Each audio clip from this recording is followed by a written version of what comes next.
Why wasn't Italy occupied after World War II? Why did it escape the fate of other Axis powers like Germany and Japan, who faced division, occupation, and major political changes? These are the kinds of questions people don't really ask enough, but the answers reveal a lot about the unique situation Italy found itself in after the war.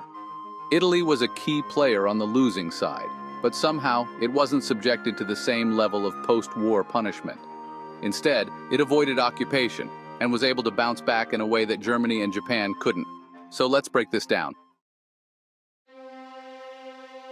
Italy was the first of the major Axis powers to admit defeat. The country switched sides before the war was even over. King Victor Emmanuel III basically said, "We're done fighting for the Axis," and the Italian government started working with the Allies instead of against them. Imagine that. You're fighting one of the biggest wars in history, and halfway through, you decide to switch sides. That's what happened with Italy. Now, when Italy surrendered, the Allies, especially the US and the UK, had one main goal in mind: defeat the Germans in the north and get rid of the remnants of the fascist regime that still existed there. That was their focus. The Italians had to deal with the German army that was still fighting in the northern part of the country, and the Allies just didn't have the resources or time to worry about fully occupying Italy the way they did with Germany or Japan. The priority was defeating Germany, not managing Italy's day-to-day affairs, and that's a huge part of the answer right there. The Allies didn't occupy Italy because they were more concerned with ending the war and defeating the Germans. They couldn't waste time or resources occupying every country that had been part of the Axis. For the most part, pragmatism took over. The Allies needed to keep Italy functioning, and a full occupation just wasn't in the cards. Another reason Italy wasn't occupied was that it wasn't seen as the same kind of threat that Germany or Japan was. Think about it. Germany's Nazi regime was viewed as pure evil, a regime that needed to be completely dismantled. And Japan? Well, the attack on Pearl Harbor had left the US demanding nothing less than total surrender and retribution. But Italy?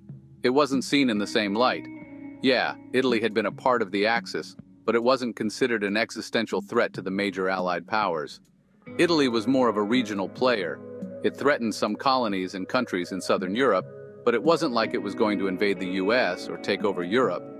So there wasn't the same level of anger or need for vengeance against Italy. In the grand scheme of things, Italy was just Italy.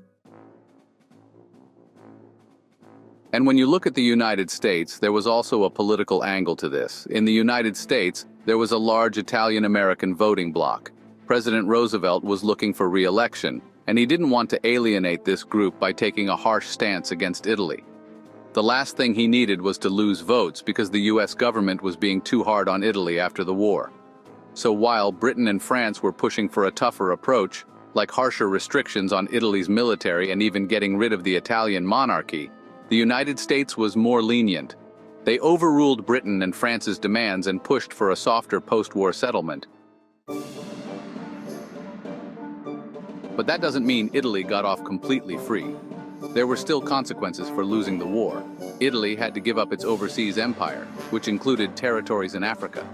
The country was demilitarized, meaning it couldn't maintain large military forces or have advanced military equipment. There were strict limits on the kinds of weapons Italy could possess, and nuclear weapons were completely off the table. Italy wasn't allowed to become a major military power again, but they were allowed to stay independent. One key difference between Italy and Germany was that the Soviet Union didn't have troops in Italy. That's another big reason Italy wasn't occupied. The USSR had a strong presence in Germany after the war, which is why Germany ended up being divided into East and West. But in Italy, the only foreign forces were the Western Allies, the United States, the United Kingdom, and their partners. There were some Yugoslavian communist partisans who had made their way into northern Italy, but they were quickly removed. Italy wasn't caught between the two superpowers in the same way Germany was. This meant that Italy wasn't seen as a battleground for the early Cold War tensions that were already brewing between the United States and the Soviet Union.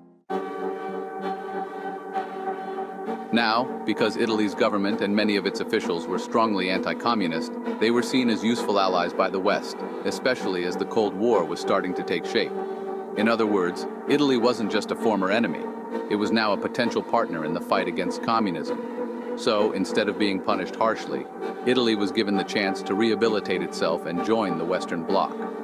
The United States saw value in having Italy as an ally, especially since it was located right on the front lines of the Cold War in Europe. Italy's position in the Mediterranean made it a strategic asset, so the United States wanted to keep Italy stable and friendly. By 1949, just a few years after the end of World War II, Italy was allowed to rearm and join NATO. This was a major turning point. Italy, which had been on the losing side of the war, was now a member of the North Atlantic Treaty Organization, a military alliance created to counter the Soviet threat. Italy was no longer an enemy. It was a crucial ally in the West's efforts to contain communism in Europe. The restrictions that had been placed on Italy after the war were gradually lifted, and the country was able to rebuild its military, though it was still under close supervision. So, to sum it all up, Italy wasn't occupied after World War II for a few key reasons.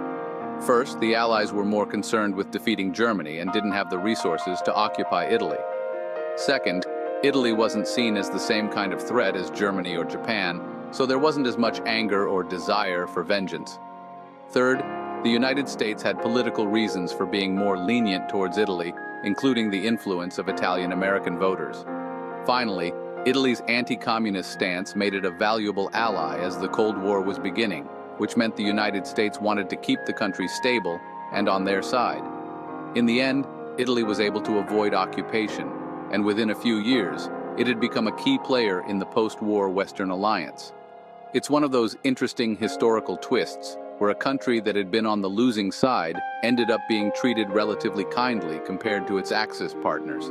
Italy lost its empire and its military power, but it was able to avoid the kind of harsh occupation and division that Germany and Japan faced. Instead, Italy found itself in a new role, an ally of the West in the Cold War rather than a defeated enemy.